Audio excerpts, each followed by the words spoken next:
Batista, the reigning crown champion, will be looking to defend his spot. But the heavyweight world champion, the first ever male European heavyweight world champion, Adam Wardzinski, looking to continue on to carry on in this incredible year he's had, making history back in June at the World Championships in this same building at the Walter Pyramid. Wardzinski on top in blue, Matheus Spirandeli wrestling up from the bottom in white, and Spirandeli will be the first to score points in this match.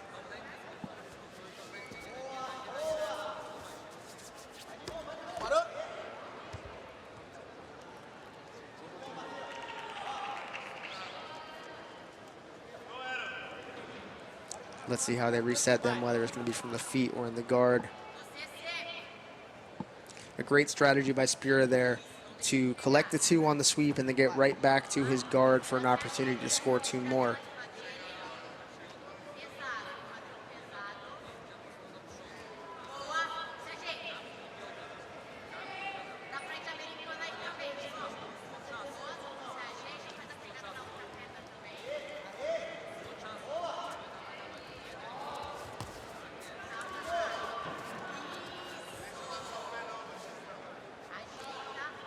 And Adam Wardzinski will sit back down to half guard.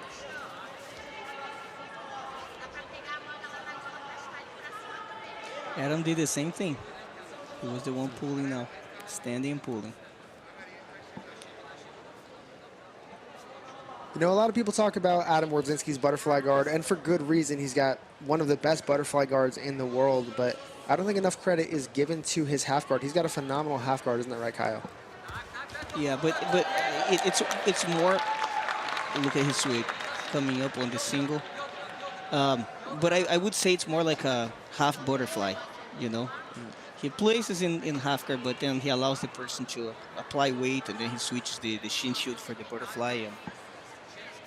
And but regardless, Adam, it's not that it's the hardest thing to score on him. Like from what I have seen on matches, the hardest part fighting him is to not get tired. You see that in a lot of matches, Adam is able to reverse the score, even with with big leads from his opponents.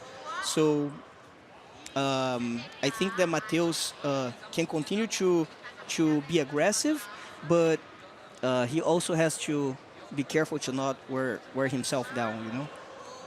You're right. Maybe the best example of that was the 2023 PANS final, Adam Wardzinski against Felipe Andrew, where he was down by 11-2 and ended up winning by an advantage at the very end, at the last maybe 3 seconds of the match, and that was an incredible feat. A great demonstration of Adam's cardio, his ability to withstand pressure, and his ability to wear his opponent out. Yeah, and Felipe Andrew, who is the crown champion, who was not able to be in the card today, but Felipe is a multiple-time world champion, so he didn't do it to just a no one. He did it to like one of the best in the world. So, if he can do this to Felipe Andrew, he surely can do, to pretty much anyone. So it's you have to conserve some type of energy. One thing I would say that is maybe underrated about Adam Wardzinski is his, what I would say is almost a Roger Gracie style guard passing game, right? He's a slow passer. He applies a lot of pressure. He likes to climb the ladder, working his way to half guard. He's a great mount player. When he gets to mount, he's almost always looking for the kill.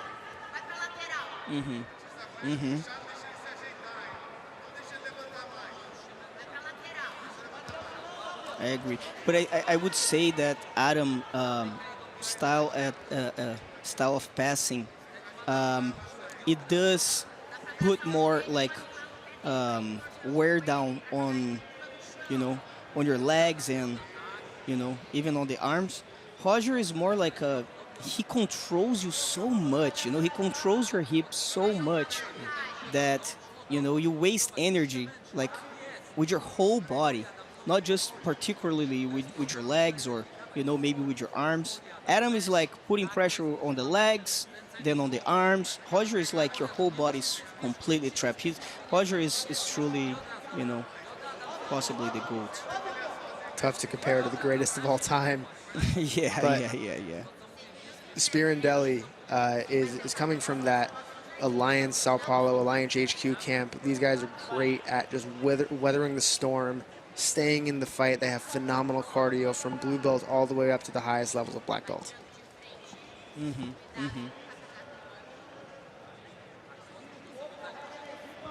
Spirandeli is often one of the toughest guys in that room. I've gotten the chance to see him at some of those competition trainings, and he's the guy that puts all of the pressure on the top level brown belts, on the top level black belts. He is one of those room warriors that you hear so much about that sometimes overperform in the room and often underperform at competition. Not to say that Spirandeli has not hit some major podiums. He's been performing better and better in competition, but he's got a gas tank to hang with the best of them. Yeah, and I would say that you know, he has to focus on winning this match, because even if he doesn't win the whole thing, just by beating the current world champion is a really big deal, you know.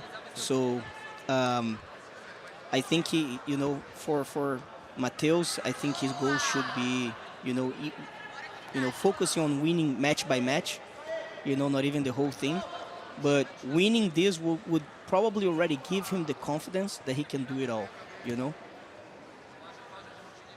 On the other side of this bracket, we have, of course, another world champion. The reigning middle heavyweight crown champion is Gustavo Batista, a three-time world champion, I believe. So this division decorated with some very fearsome even competitors.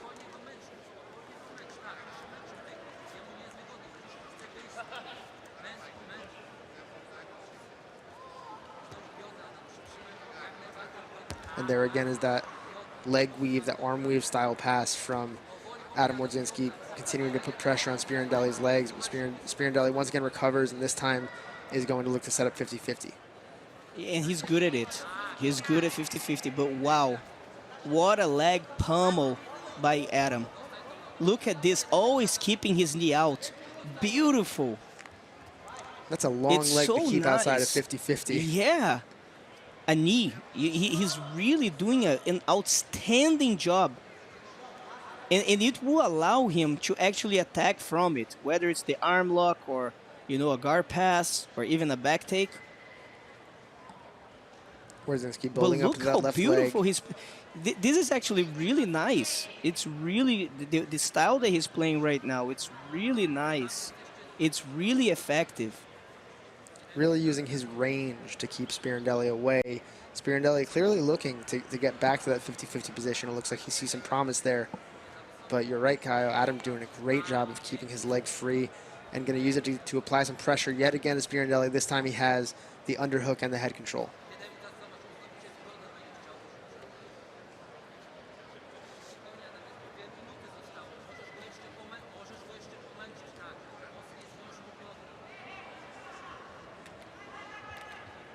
Wardzinski all upper body control now. He's got the head, he's got the forearm, he's starting to get control of the knee arm, and now just applying heavy, heavy pressure onto Spirandeli and White.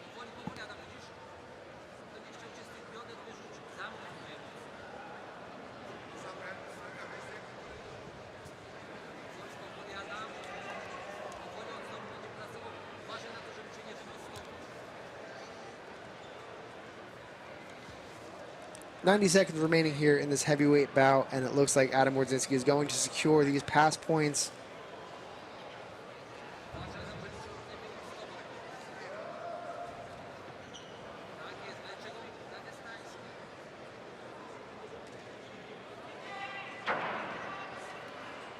He's heavy. He is heavy from there. He's gonna get that mount. What a pressure.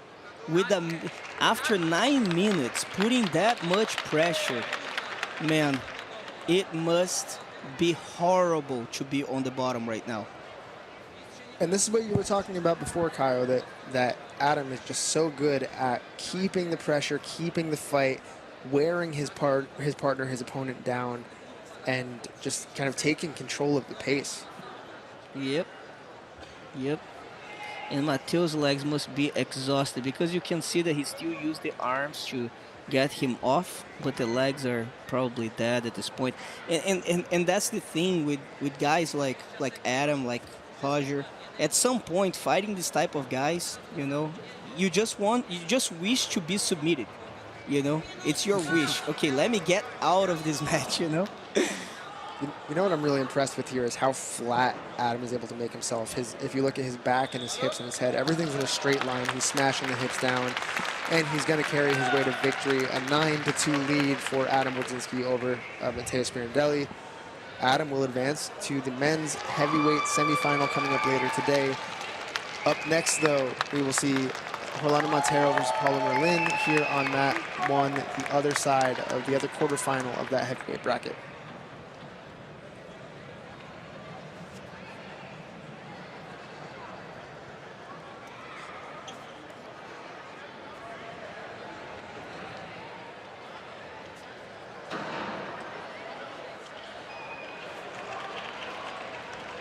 And something Adam Wardzinski is getting more and more familiar with. His hand will be raised here at the Walter Pyramid. He moves on to the semifinal in the men's heavyweight division at the IBJJF The Crown, presented by Flow Grappling.